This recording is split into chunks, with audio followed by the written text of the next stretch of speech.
pinaka-umpisa sa production enhancements sa programa namin sa aming tanggapan ay yung pagtatag ng mga mariculture parks. Yan ang pangunahin namin. Bakit? Unang-una, hindi na natin pwede madagdagan kasi yung mga fish ponds. Kasi para magkaroon ng fish ponds, ko-convert mo yung mangrove into fish ponds, bawal na yan. So, ang ginawa namin, magtatatag ang mga pamalang lokal sa tulong namin ng mga mariculture parks. Ano ba ang mariculture park? Ang mariculture park ay isang bahagi ng karagatan na tinatawag natin municipal waters na sakop ng isang panukalang ordinansya ng isang pamahalang lokal na nagtatatag ng isang lugar sa karagatan nila kung saan pwede maglagay ng mga aquaculture activities tulad ng fish cage. Una, kalawa, seaweeds production site. Ikatlo, kung meron silang mangrove area, yung mangrove aquaculture o ang tawag namin, aquasilvi. Ika-apat, pwede silang ding maglagay ng para magpalaki ng mga talaba at saka tahong at saka ano pa mang mga seashells. Lahat ito para sa kalagayan ng ating mga mangingisda. Income generation and job generation. And last but not least, para sa atin sarili dahil yan ay para sa food security natin. Kasama ng pagtatatag ng mga mariculture park ay yung pagtatatag din natin ng mga nurseries at saka hatcheries. Bakit? Siyempre, kailangan ng fingerlings yun eh. Fingerlings at saka fries. Ang hatcheries ang nagpo-produce ng itlog na nagiging fries, na nagiging fingerlings pag inilagay mo sa nursery ponds. From there, nilalagay yan sa mariculture area. Yung mga sumusobra naman, nilalagay namin sa mga freshwater bodies or other bodies of water na for dispersal kasi it also generates jobs. Okay.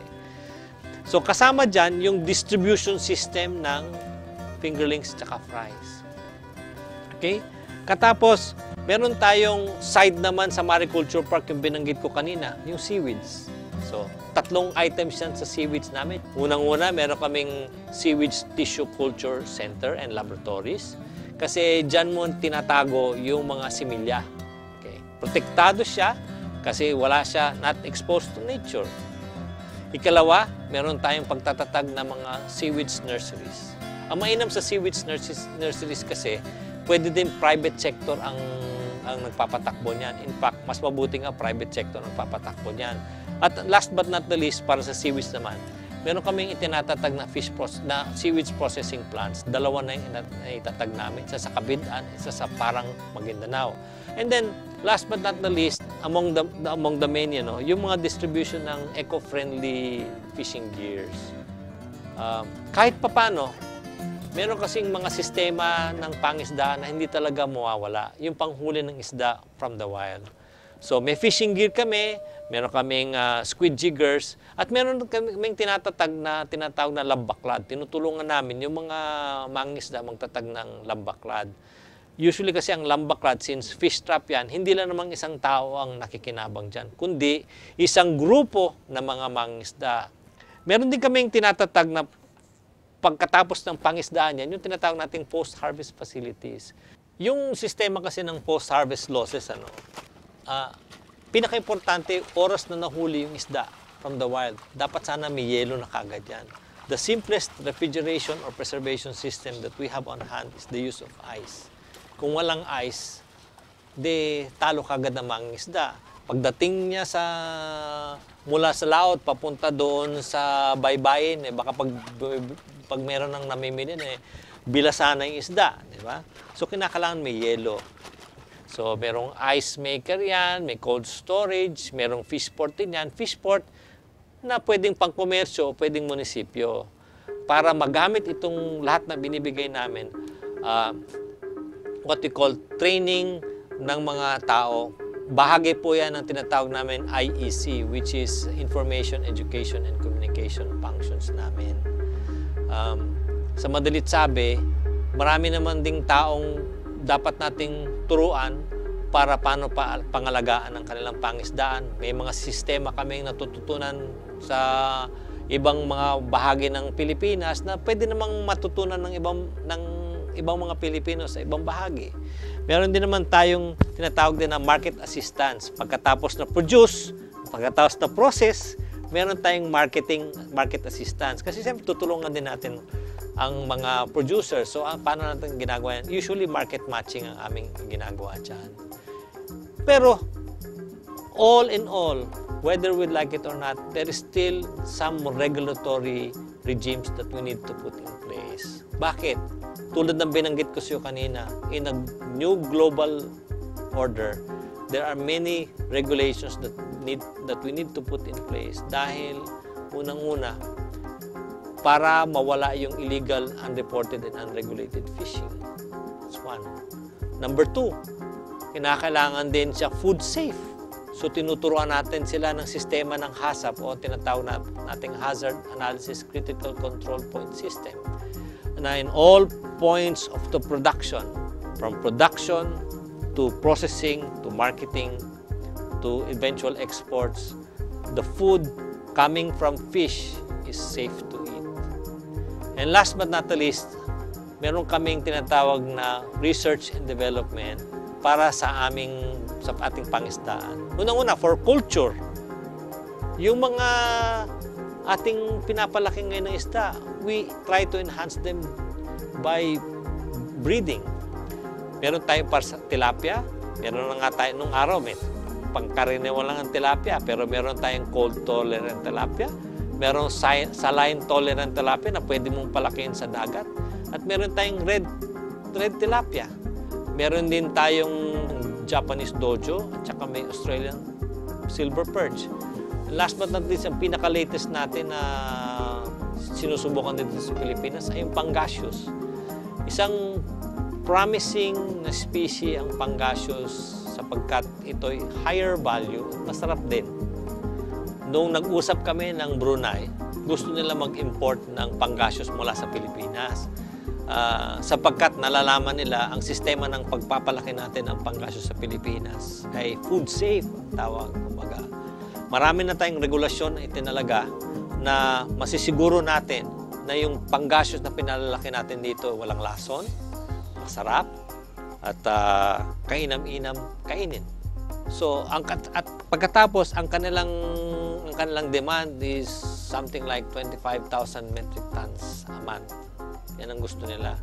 Ang problema natin, hindi pa yata umabot ng 20,000 metric tons a year ang ating produksyon. Kaya posible pa na kung mapalaki natin ang produksyon ng Pangasius, meron tayong export market. In fact, sa totoo lang, nung isang pagpupulong ng BIMP Iaga, naalala ko, binanggit ng delegado na nagmumula sa Malaysia na nag-aangkat na sila ng bangus mula sa Pilipinas. Kasi kumakain na sila ng bangus mula sa Pilipinas. In fact, nung nakaraang taon, kung hindi ako nagkakamali, noong Setyembre, namisita ang 10 Malaysians sa Panabo City Mariculture Park para pag-usapan kung paano sila makapasok doon at makapag-invest para sa produksyon ng bangus para i-export nila sa Malaysia. Actually, marami na tayong range ng species na pwedeng i-culture, no? Mula sa yung bangus at tilapia, papunta doon sa mga tinatawag natin high value, tulad yung mga lapu-lapu. Maraming uri kasi na lapu-lapu dyan pero ang mahal talaga na lapu-lapu dyan, yung tinatawag na red suno o red coral trout. Kasi pag yan binibili mismo sa fish cage operator, 2,000, as much as 2,000 pesos per kilo live yan. Yung binibili natin sa palengke, na lapu-lapu, 350 lang di ba? 350 pesos per kilo yan. Pero yung doon, live kasi, 2,000, as much as 2,000 pesos per kilo. So, sa madaling sabi, meron kang pangmahalan at meron kang pangmasa. In between dyan, meron tayong mga iba-ibang klaseng uri ng hipon. Tulad meron tayong ulang, which is a freshwater shrimp. Meron tayong Paneus baname, which is the Pacific white shrimp. Ito, mabilis lumaki to. Hindi masyadong mahal, pero mura lang palakin. Meron naman tayong black tiger prawn na mahal na uri ng hipon, pero masarap din. At ito, exportable. Tapos meron naman tayong mga pangkaraniwan natin pinalaki tulad yung native hito natin.